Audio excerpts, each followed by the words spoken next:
মানুষ যখন সাফল্য অর্জন করে তখন তার মধ্যে জাগে অহংকার। আর এই সময় মানুষ সচরাচর একটা কথা ভুলে যায়, নত হতে। সে ভাবে যে আমি কারোর সামনে কেন নত হব। আর এটা এই কারণে হয় কারণ মানুষ এক গুরুত্বপূর্ণ কথা ভুলে যায়, যে এই সংসারে, এই জীবনে সে যা অর্জন করেছে নত হয়েই অর্জন করেছে। বাল্যকালে সে হাঁটতে শিখেছে এই মাটির কাছে নত হয়ে, পড়ে। বড়দের আশীর্বাদ নিয়েছে নত হয়ে। ফসল কাটার জন্য চাষিকে নত হতে হয়, কুয়ো থেকে জল তোলার জন্য কলসিকে নত হতে হয়। ঈশ্বরের থেকে আশীর্বাদ পেতে হলে তার কাছে মাথা নত করতে হয়। ঝড়ের মধ্যে গাছ সুরক্ষিত থাকে কি করে? নত হয়। সম্মান কি করে অর্জন করা যায়? নত হয়। কারোর সামনে নত হওয়া মানে নিজের আত্মসম্মান বিসর্জন দেওয়া নয়, তার অর্থ হল বিনম্র হওয়া। আমরা মানুষ, আর ওই আকাশের উচ্চতায় পৌঁছানোর জন্য আমাদের কোনো পাখির মতো ডানার প্রয়োজন নেই। শুধু যত নত হবেন ততটাই ওপরে উঠবেন। রাধা রাধা। আপনি এই সংসারে এমন অনেক মানুষ চেনেন যারা অত্যন্ত স্বার্থপর, যারা শুধুমাত্র প্রয়োজন পড়লেই আপনার কথা মনে করে। তাছাড়া বহু বছর তাদের দেখাই পাওয়া যায় না, কিন্তু যখনই তাদের আপনার সাহায্যের প্রয়োজন পড়ে হাত জোর করে আপনার সামনে এসে উপস্থিত হয়। বড়ই রাগ হয় এদের ওপরে, মন ভারী হয়ে ওঠে। মন এই কথাই বলে যে এই ব্যক্তির সাহায্য করা উচিত নয়, কিন্তু আপনি এরকম কখনোই করবেন না। আপনি বলবেন, কেন বলছি আমি এই কথা? মনে রাখবেন, আলোর খোঁজ মানুষ শুধুমাত্র তখনই করে যখন অন্ধকার গভীরতর হয়। তাকে স্বার্থপর ভেবে নিজের মনকে বিচলিত করবেন না।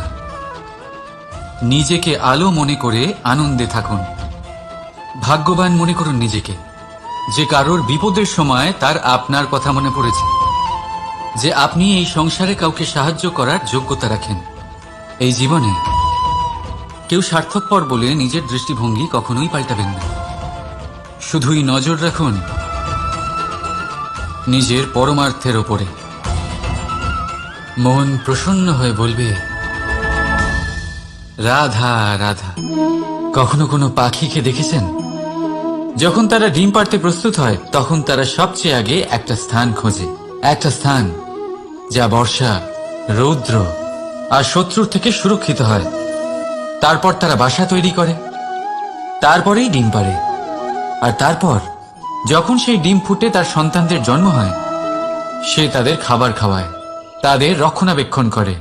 কিন্তু যখন তাদের ডানা গজায় তখন না সে তাদের খাবার দেয় আর না তাদের বাসা বানাতে শেখায়। শুধুমাত্র তাদের উড়তে শেখায় সে। তারপর সেই বাচ্চারা আকাশে উড়তে শিখে নিজেরাই নিজেদের খাবার জোগাড় করতে শিখে যায়, নিজেরাই নিজেদের বাসা বানাতে শিখে যায়। আর আমরা মানুষেরা কি করি? আমাদের সন্তান বড় হয়ে যাওয়া সত্ত্বেও তাদের নিয়ে সর্বদা দুশ্চিন্তা করি। তার জন্য আমরা গৃহ নির্মাণের চেষ্টা করি। নিজের সন্তানকে আরো শক্তিশালী করে গড়ে তোলার বদলে তাকে আমরা দুর্বল করে দিই। জীবনে সেটাই করুন যা একটা পাখি করে। নিজের সন্তানকে আকাশে ওড়ার শিক্ষা দিন, সংস্কার দিন, আর একটা নির্দিষ্ট সময়ের পরে তাকে নিজের আকাশ নির্ধারণ করতে মুক্ত করে দিন। রাধা রাধা। সাগরে সেতু বাঁধার গল্প তো আপনারা নিশ্চয়ই শুনে থাকবেন। রামচন্দ্রের সেনাকে 100 যোজন সমুদ্র অতিক্রম করে লঙ্কায় আক্রমণ করতে হতো। সেতুকার নল আর নীল সেতু বাঁধার উপায় বের করল। কিন্তু প্রশ্ন ছিল সেতু বাঁধা কি করে হবে। সমুদ্র অত্যন্ত গভীর, কত পাথর দেওয়া হলে এই বিশাল সমুদ্র অতিক্রম করা সম্ভব হবে। তখন এক উপায় নির্ধারিত হল। পাথরের ওপর লেখা হলো রামের নাম, আর যখন সেই পাথরগুলোকে সাগরে ফেলা হলো সেগুলো ভাসতে লাগলো। এবারে কেউ বলবেন এটা রামচন্দ্রের নামের মহিমা, কেউ বলবেন এটা নারায়ণের কোনো জাদু, কিন্তু না, এটা রামচন্দ্রের সেই গুণ, ওনার ব্যক্তিত্বের সেই মহান দিক যা ওনার প্রতিনিধিত্ব করেছে। তাই সেই পাথরও সাগরে ভেসে ওঠে। ঠিক সেইভাবেই যেখানে আমরা থাকি না সেখানে আমাদের গুণ আমাদের প্রতিনিধিত্ব করে। আমাদের নামের শক্তি আমরা নিজেরাই তৈরি করি, আমাদের কর্ম দিয়ে, আমাদের গুণ দিয়ে। এবার সিদ্ধান্ত আপনার যে আপনার নামের সাহায্যে কেউ বিপদ থেকে উদ্ধার হবে নাকি আপনার দুষ্কর্মের ফলে কেউ ডুবে যাবে। ভালো করে ভেবে দেখুন। রাধা রাধা। এবারে আপনারা ভাবছেন যে আমি এত একাগ্রতার সাথে এই পিঁপড়েকে কেন দেখছি। আপনাকে বলি যে আজ এই পিঁপড়েকে দেখে আমি মন্ত্রমুগ্ধ হয়ে গেছি। ওর রূপ বা ওর আকার দেখে নয়, এই পিঁপড়ের প্রচেষ্টা দেখে।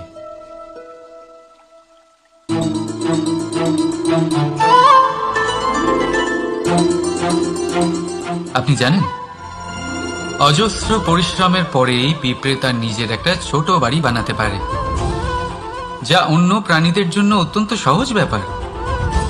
তাই পিঁপড়ের জন্য তার জীবনের সবচেয়ে বড় ঘটনা, সবচেয়ে বড় সাফল্য তার।